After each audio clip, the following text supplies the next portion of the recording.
Hello and welcome to Scriptonite Reacts. I'm Scriptonite. Today we're going to be watching The Expanse Season 1 Episode 2, The Big Empty. But Season 1 really got off to quite a hell of a start last episode. I really liked the way that they were setting us up and explaining a bit about the kind of history and the geography of the world that we're following, which is a world that we don't know.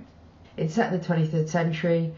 I don't have much to add from my review, except to say that the more I thought about it, I was like, what if Julie Mao actually helped the OPA set up that little stunt that ended with the Canterbury blowing up? What in God's holy name are you blathering about? She kidnapped herself. I just feel like we heard about the OPA. They spent quite a lot of time in that episode actually educating us on what their issues were. And we saw on Earth that the UN is taking some pretty dodgy measures to try and shut them down, including torture. And at the same time they show us Julie seemingly on protests and like she was an activist. So did her sympathies extend to something that got her in that ship at that location? That's what I've been thinking about. I'm really excited about this episode, so without further ado, let's have at it. Here. And she's dead. A perfect cup of coffee. Jim. Wake up. There's something you should know. What should he know? Hoss! Debris field! Buckle up! Back to it, lads. I'll try to drive us out of it. Oh, is this the shockwave? All right, sweetheart. You know how much I love you.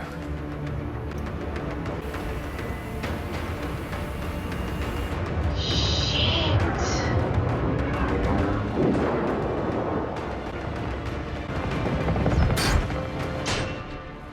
Oh, fuck! They are getting battered. Airlock breach, we're losing pressure. Somebody close the hatch! I'm on it. Oh, come on. Oh my fucking Christ.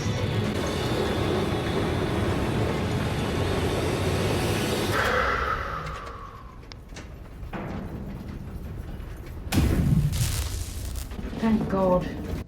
Jesus, you're not. We're going after them. They just dusted 50 of our friends. Well, let's not make it 55. I'm with Naomi.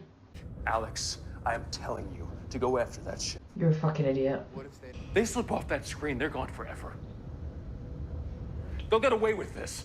Yeah, but you'll be alive, and you might find them. What is wrong with you? I gave an order! You think rank matters now? Get up. I'll do it myself. Get up! Someone needs to tranquilize him. He's hysterical. Well done. Again, well done. Hey, whoa! Let's just take a deep breath here, people. All of you. I understand his pain, but that's why you shouldn't make decisions when you're in that much pain. You just make really bad ones. Wow, what a start! His spine thing makes me feel uncomfortable. Water ration exceeded. Oh God. That would be horrible. You got to go out into your day all like covered in shampoo. They're trying to thirst us out. Who's that? Earth, Mars. But why the shipment's not late, go back. They're holding it back. So you're pretty sure about that? Water means... Pause. Hang on. So actually that ice was really important. Because now they've blown up the Canterbury, all of that ice that was going to come back and I guess turn into be water for these guys is now not going to come. and they're already on their rations. It's gonna kick off this, isn't it? Play. Life. One shipment late, you got protests. 2 shipments late, you got dead people in the street. And it's gonna get worse. Mark my words. Shit. This could end up being really, really bad news that the Canterbury got blown up. Like, beyond just sad. Okay. Christ. Fancy lock picker.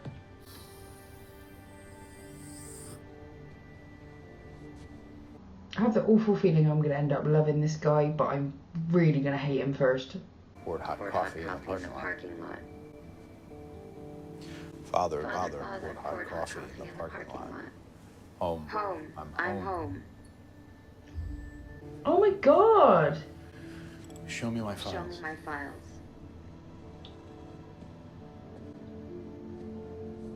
Copy all files. That's Julie's place, right? Replay my last messages. I've tried to give you the best of all worlds. And you Fuck off! like some...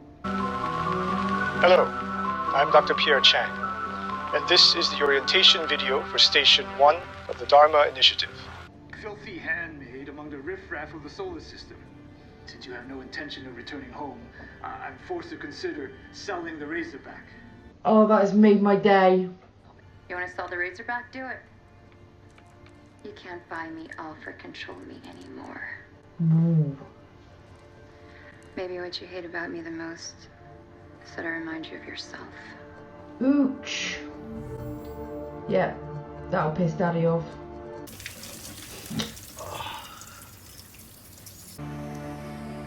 Whoa! I'm loving Earth. I know that guy. Where do I know him from? Oh, I should have took his name in. I was too busy recognizing the actor. Is it true that you had a belter up on hooks for 20 hours? He's an opiate smuggler and a terrorist. The Secretary General. He didn't want The Secretary General has publicly disavowed gravity torture. If you want to talk to that belter, you put him in the tank. I need to know how you got your hands on restricted stealth technology that could destroy the balance in the system. You see my body, which can no longer survive on the very planet that bore my great-grandmother. Earth has created a race of exiles out in space who have no homes to return to. Someone entrusted you to transport pieces of the Holy Grail. The question is, who? There are places far worse than this. Miss Samara. Wow. I understand. We all have our duty. So first, the UN doesn't support gravity torture. Avazarala was acting on her own, right? And this guy says he's just a lowly courier. He's a belter, but he's not APA. And yet, in his possession is some stealth technology.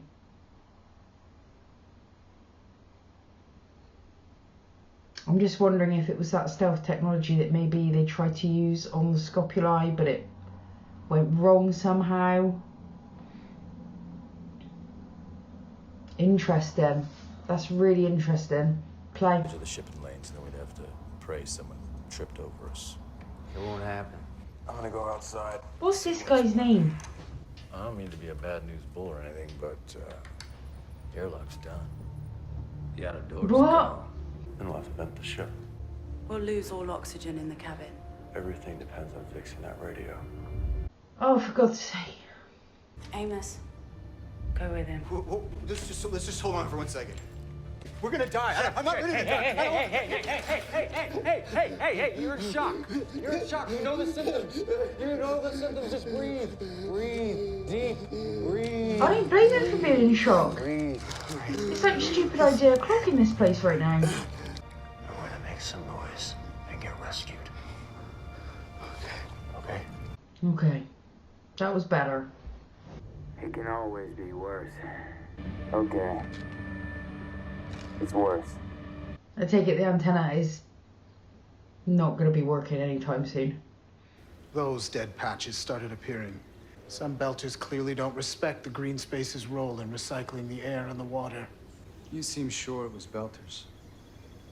The criminals here tend to be. Maybe if everyone in Ceres had this view, they'd respect it more.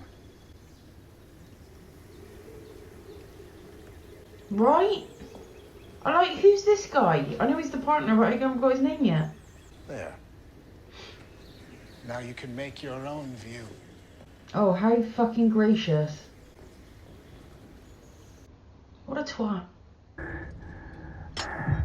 Oh, shit! Oh, no!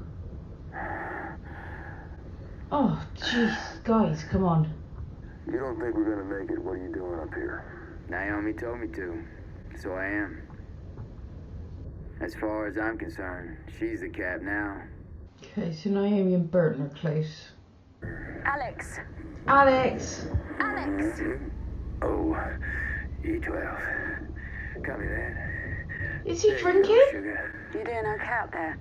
I'm doing as good as do on He sounds mashed. Is there something going on? I can take a core part, put it back together with my eyes closed. What the fuck is going on? Ask me whether or not I should rip your helmet off and kick you off this bucket. And I can't give you a reason why I should. Or shouldn't. Except Naomi wouldn't like it. Okay.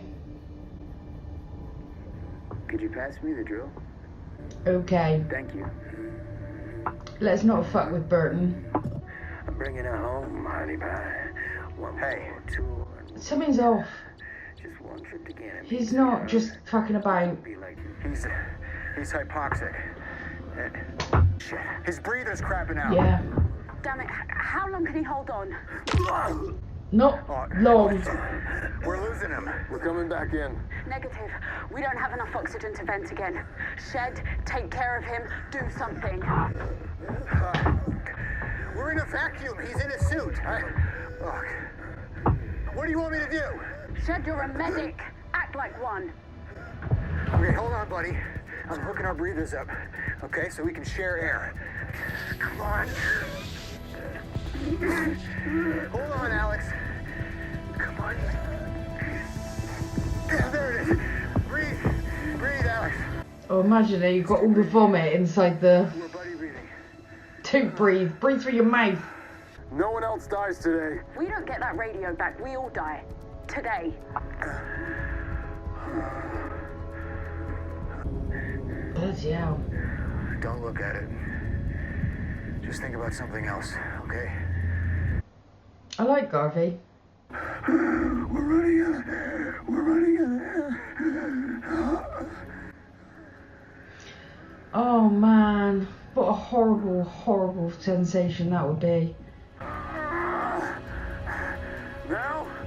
Everyone's gonna be dead by the time you get back in. Piece of shit!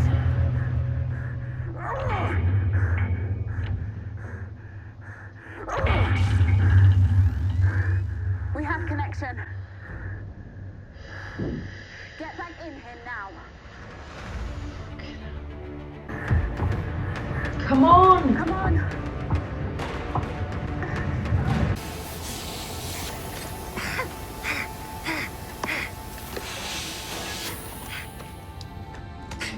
Come on! No!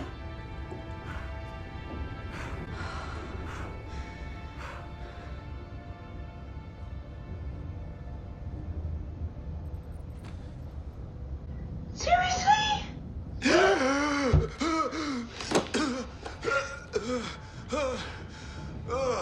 They really fucked with me there. They really fucked with me there.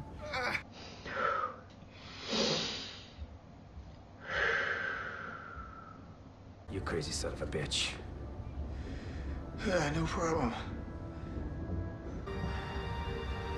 I'm so relieved. I really like that character. And I've not even paused. I've not even been able to talk about the fact that I really like that character because I don't know his name. And there's not really enough to describe him because I don't even know what his function has been on the ship. But now I get it. He's a doctor. His name is Garvey. Shed Garvey? Yes! Between the first episode and this episode, he is currently actually my favourite character. He just seems the most sort of fleshed out and real to me at the moment, even though he's only had a few lines. I really like the way he's delivered them. I really like the actor, so I think me and Garvey are going to get along. That's why I was about to lose my shit if he was gone. So I was like Nygaard, dead. Like Garvey, dead. Play. I need him sent to Luna for deeper interrogation. Let the team here go another round. They'll break him. Thank you so bomb. You're 2 heartbeats away from running the government on this planet. Yet you're accountable to no one. How does that happen? This boy isn't some hapless smuggler. I believe the OPA may be trying to obtain stealth weapons. Everything is not an OPA plot, and if Earth can't afford a stealth program, how can a bunch of rock tossers? They can't. Unless they have found a new friend like Mars. Pause! I knew where I remembered that guy from. He's Vern Thurman from season 1 of Fargo. Evening, Lester.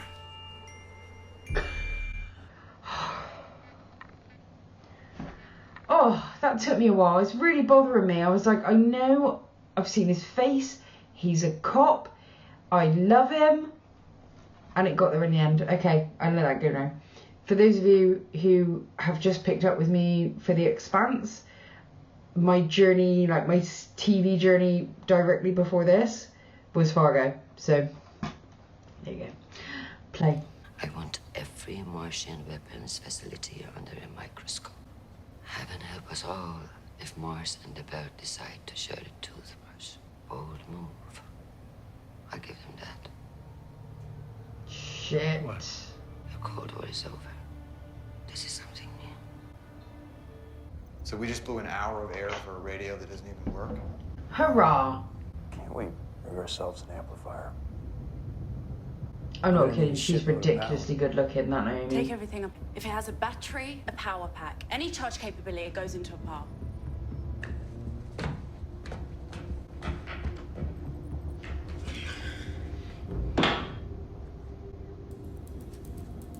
I'm sorry, does anyone need a back rub first?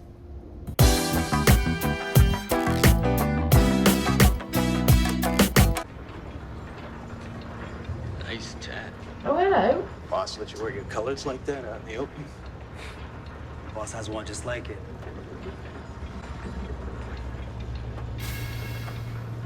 Here's the one. Sheets the southeast corner of the gardens. This guy? Yep.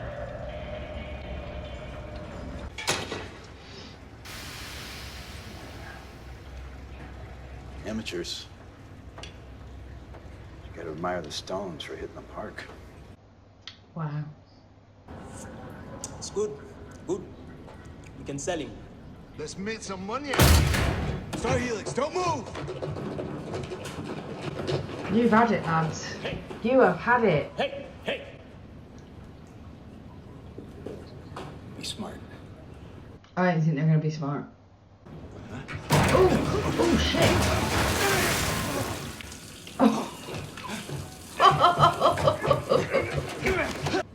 That everything you got?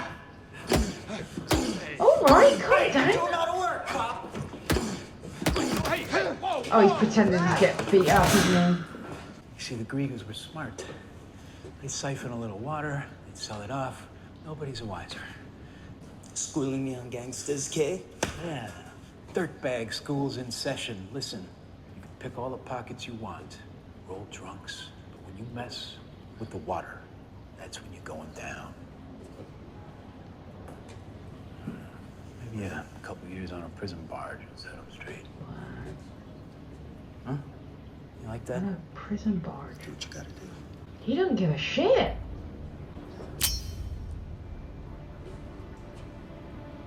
Hey. Get out of here. Stay away from Ta'Aqua. Tell all your friends. I did not see that coming. Yeah, neither did I. Yeah? Not this. You see that coming? Yeah.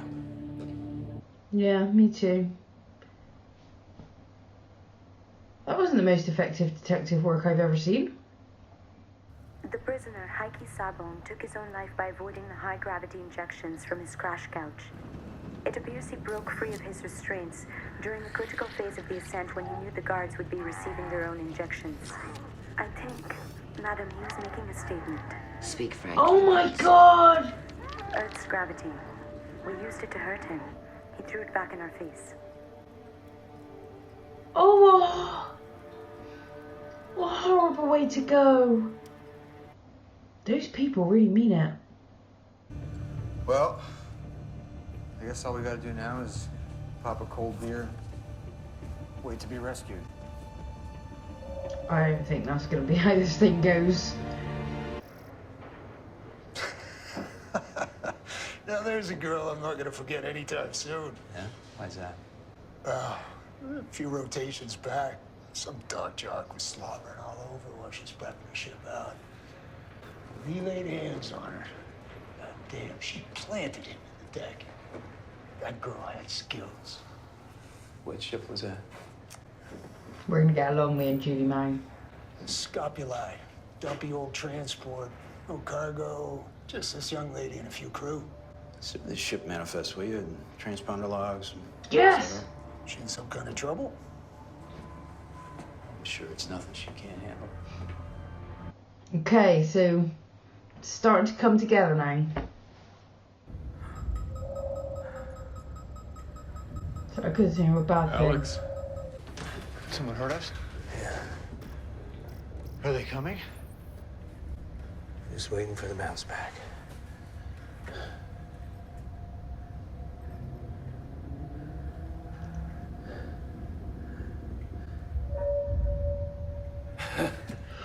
Is that Ship en route. how far? It's almost 80,000 clicks. That sounds like a lot. What? What is it? The ship. It's Mars. What? The Doniger. Flagship of the Martian Navy. Coming to finish the job. I don't believe Mars is behind it. I'm saying this, I've got no idea about Mars yet. I've met nobody. Fucking hell.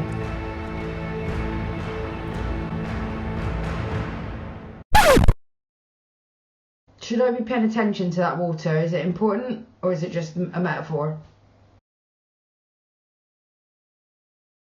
The Canterbury was reported to be carrying ice bound for Ceres Station, and the loss of that shipment has prompted a drastic increase in water rationing stationwide. A spokesperson...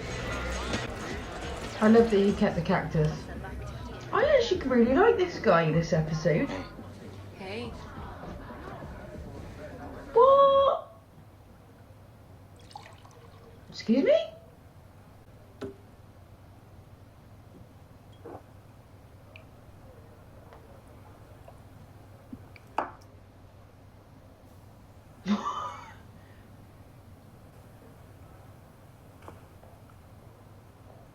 Wow.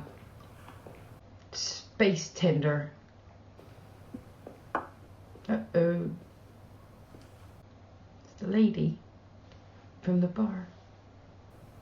You'd think a rich girl like her would have had that birthmark fixed. No. It's a birthmark her parents would have had it fixed. These two feel like they're married. That's a scar. I don't think she wanted it fixed. Where do you say that? Oh, it's a badge of defiance. Against everything she's supposed to be. We get on that ship and chances are we're never coming out.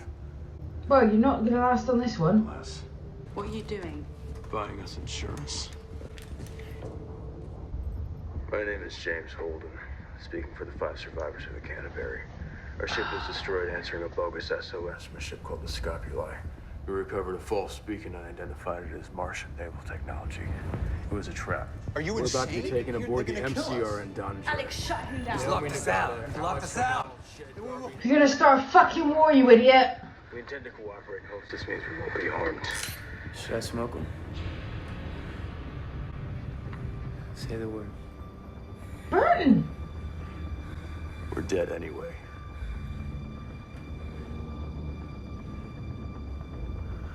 Any such action would only confirm that the Canterbury was destroyed by Mars.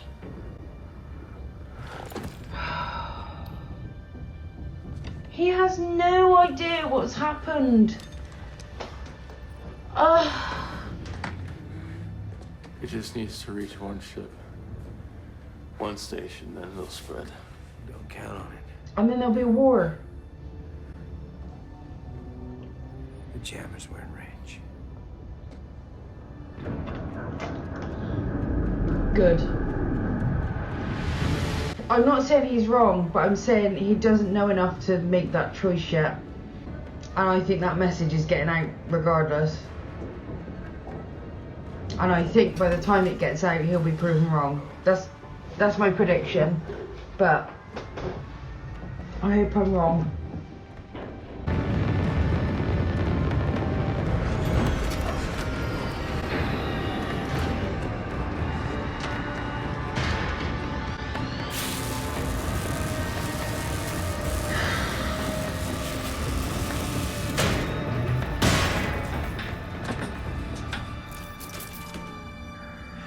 You are prisoners of the Mars Congressional Republic. Move and you die. Okay, Mars.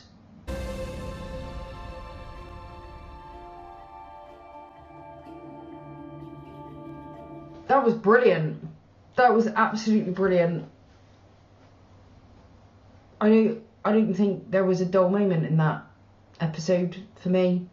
I was hooked on the whole thing.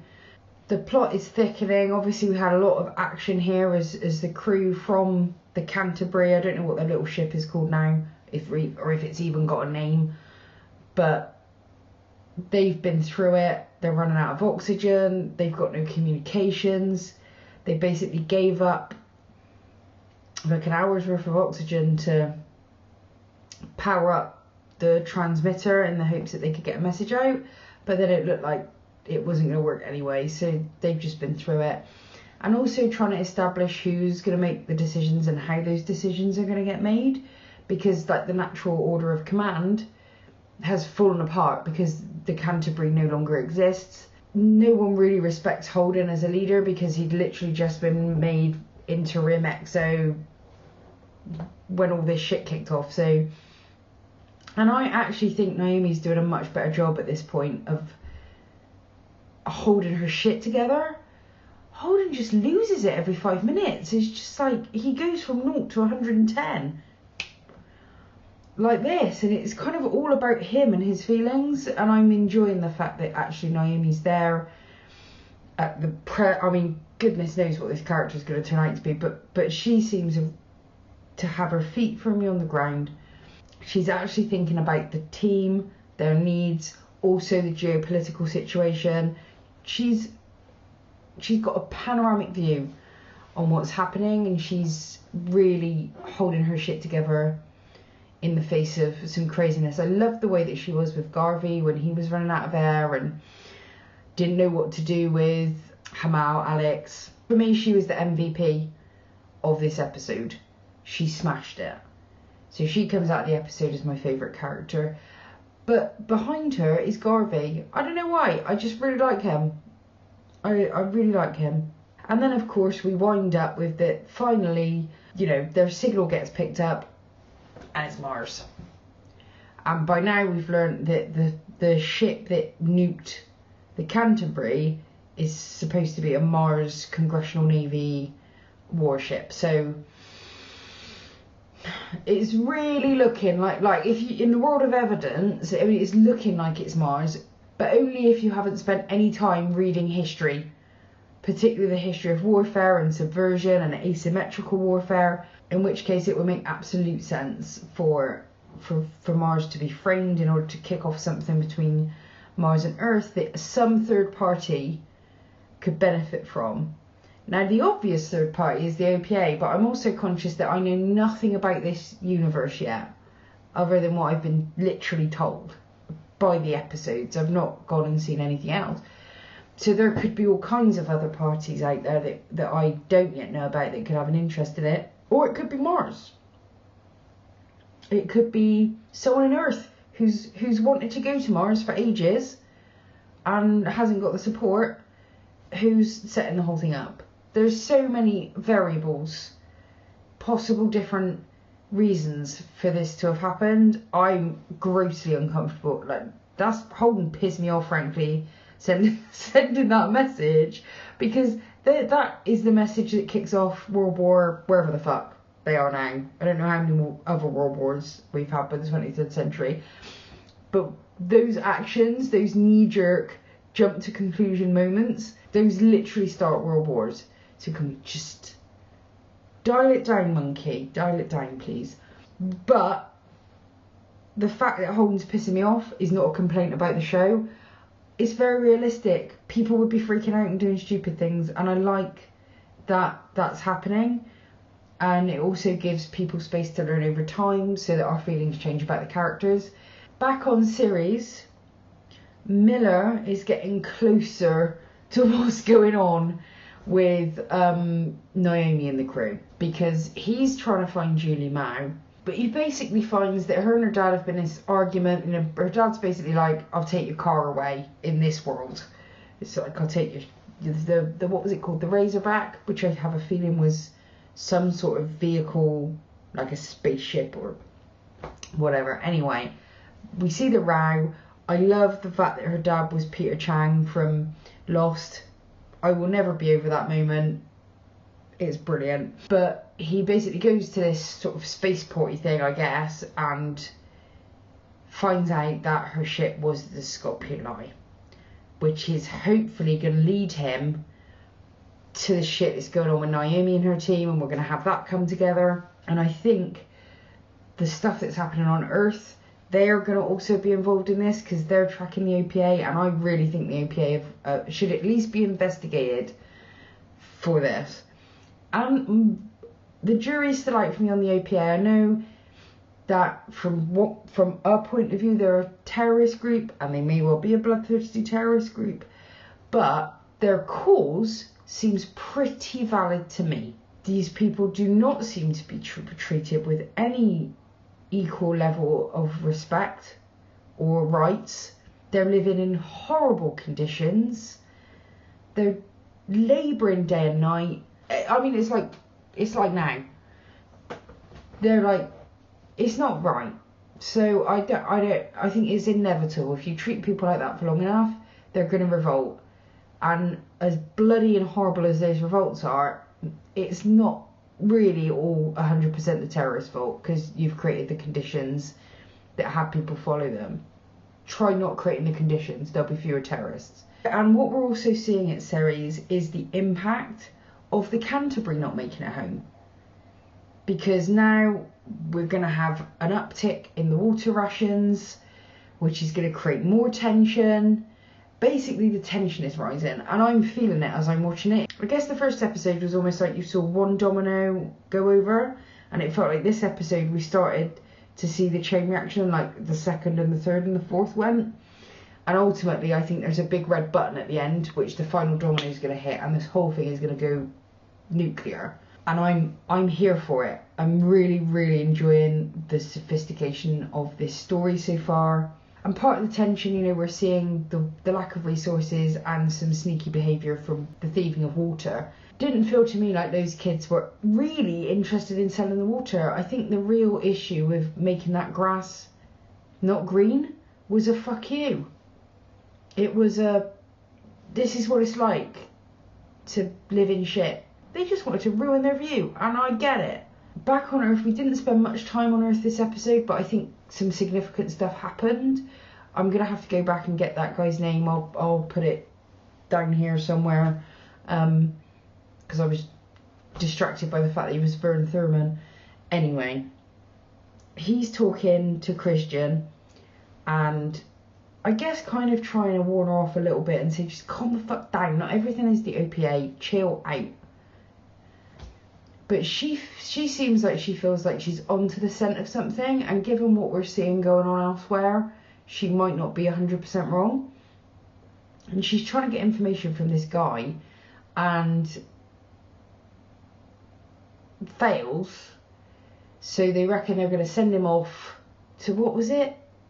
A prison? Was it a prison? No, that was the other kid. Anyway, they're going to send him off to Luna, the moon, and maybe he'll talk there, whatever.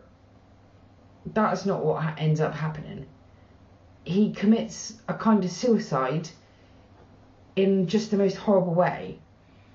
Like, he would have been crushed. It was really awful. But, I mean, committed. Just having something which is, again, come from a novel where there's canon, you can really feel it, that there are going to be layers and layers and layers to this. I'm enjoying myself. It's my kind of story, told in my kind of way, and I think this journey is going to be really fun. Until the next time, bye-bye.